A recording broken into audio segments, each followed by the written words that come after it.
faites très bien de nous rejoindre sur Info D143. Dans cette production, nous vous parlons spécialement du football. La trêve internationale est terminée pour les Léopards de la RDC. Vous le savez, les Congolais ont disputé 2 matchs des éliminatoires de la Coupe du Monde de la FIFA 2026 contre les Sénégal et les Togo. La RDC a réussi à récolter 4 points pour se maintenir dans la course à la qualification au mondial. Dans cette production, nous allons revenir sur les statistiques du sélectionneur Sébastien Desabre depuis qu'il est à la tête de la sélection nationale congolaise. Question d'appréhender l'évolution de Léopard de la RDC.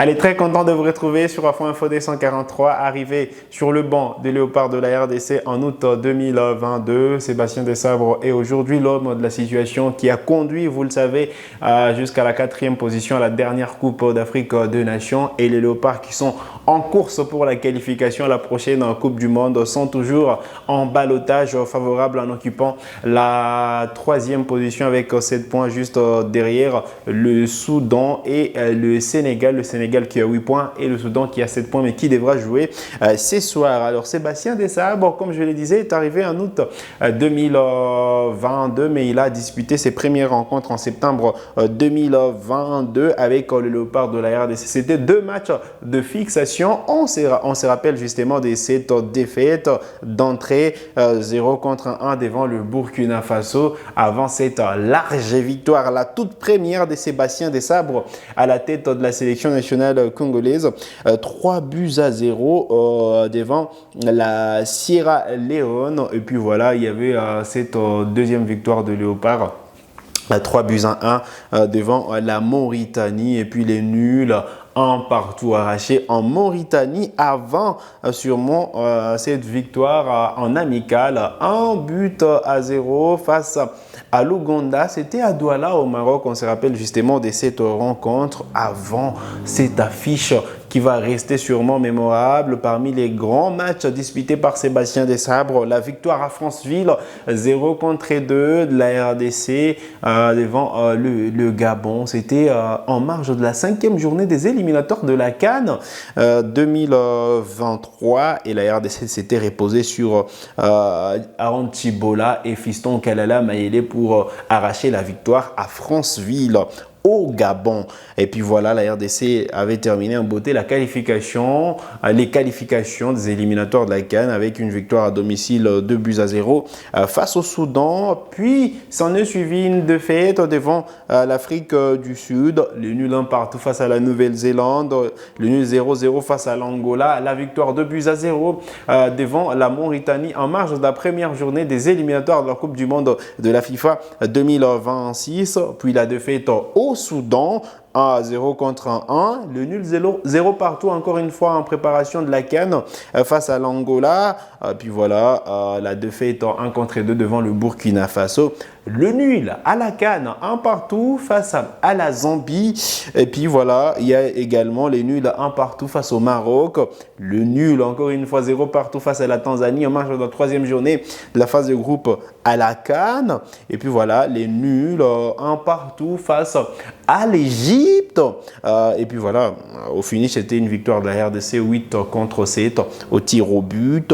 Puis s'en est suivi cette victoire en quart de finale, 3-1 face à la Guinée. Puis la défaite, justement, 1 contre 0 en demi-finale de la CAN devant la Côte d'Ivoire.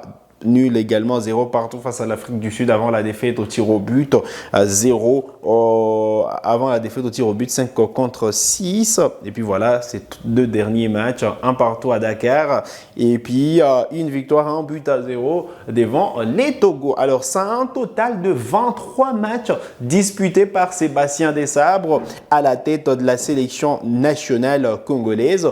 pour 8 victoires engrangées. C'est 9 matchs nuls seulement et 6 défaites.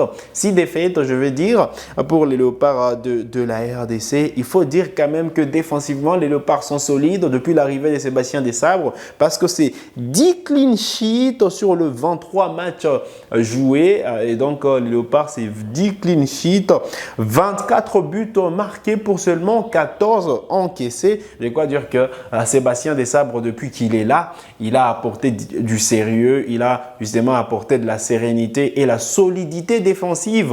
On sait qu'on attend que notre animation offensive puisse justement être au niveau, mais derrière, c'est du solide. On sait que la RDC défend bien.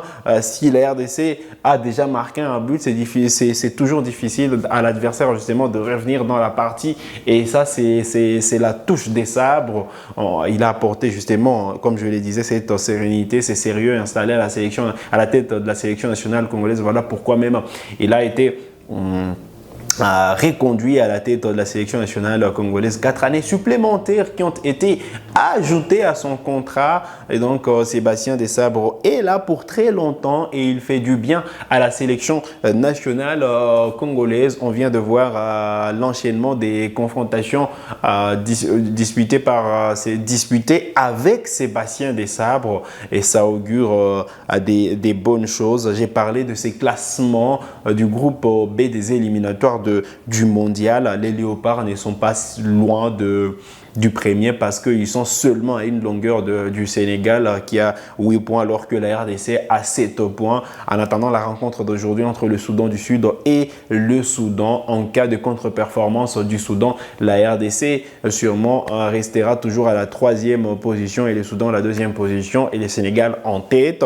Et donc voilà, on va suivre de près cette rencontre aujourd'hui. Et donc Sébastien Desabre aujourd'hui s'est érigé en tant qu'homme de la situation et fait du bien à l'équipe nationale de la RDC. On espère en tout cas qu'à partir du mois de septembre, si on démarre avec les éliminatoires de la CAN, Sébastien Desabre justement pourra encore une fois conduire, on sait qu'il pourra conduire cette équipe nationale de la RDC, mais on espère que la RDC pourra décrocher une qualification et une deuxième CAN, une deuxième qualification consécutive pour le Léopard de la RDC qui sont en train petit à petit de revenir sur le premier plan parce qu'ils ont quand même réussi à tenir en échec le Sénégal à domicile alors que le Sénégal c'est parmi les grosses nations de foot en Afrique et donc la RDC aujourd'hui est en train de titiller tout le monde et ça c'est un travail qu'il faut mettre à l'actif de Sébastien Desabre.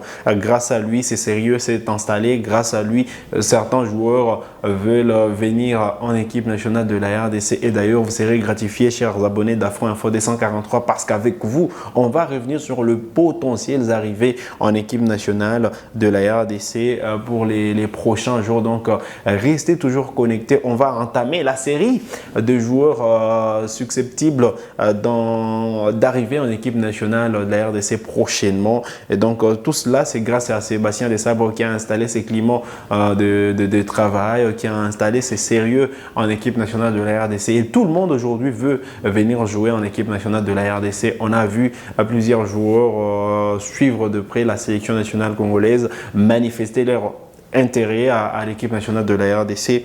On a vu également Aaron Van Bissaka à Kinshasa, lui qui était lorgné depuis plusieurs mois, depuis plusieurs années par la sélection nationale congolaise.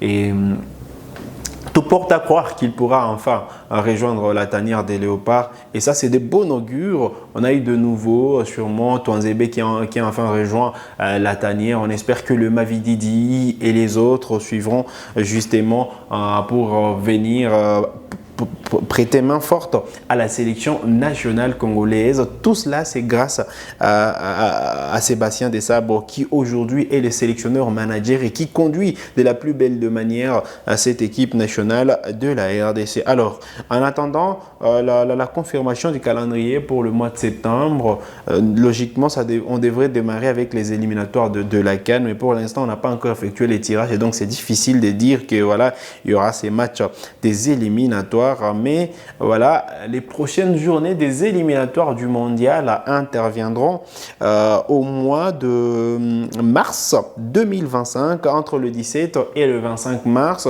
La RDC jouera d'abord le Soudan du Sud avant d'aller à Nouakchott pour affronter les Morabitoun de la Mauritanie à l'occasion de la 6e journée. Alors la 7e et la 8e journée interviendront au mois de septembre 2025, entre le 1er et le 9 septembre. Donc la RDC se déplacera à nouveau sur la pelouse du Soudan du Sud avant de recevoir le Sénégal. Ce sera au mois de septembre 2025.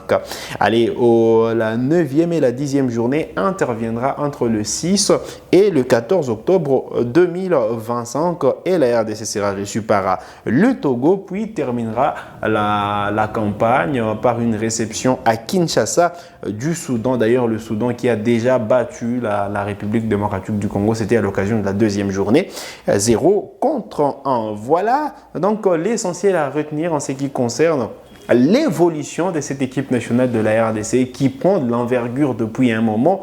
On sent des joueurs très impliqués, des joueurs également de qualité. On pourra revenir évidemment sur plusieurs performances, entre autres celle de Dimitri Berthaud qui a profité de l'absence de Lionel Ampassi pour prendre la place des titulaires, et il a répondu aux attentes du public, aux attentes également du staff, parce que c'était une prestation exceptionnel avec, on va dire, environ 4 arrêts lors du premier match, 6 lors du match face au Togo à Kinshasa. De quoi dire que le portier des Montpellier semble être bien parti pour être titulaire de la sélection nationale congolaise. Allez, vous avez des questions, laissez-les nous en commentaire et on se fera le plaisir de vous répondre. C'est sur cette note que nous arrivons au terme de cette production sur Afro Info 243. Vous êtes nouveau à la chaîne, cliquez sur s'abonner, activez la cloche des notifications pour ne manquer aucune de nos prochaines publications. Likez cette vidéo si elle vous a plu et merci de nous avoir suivis.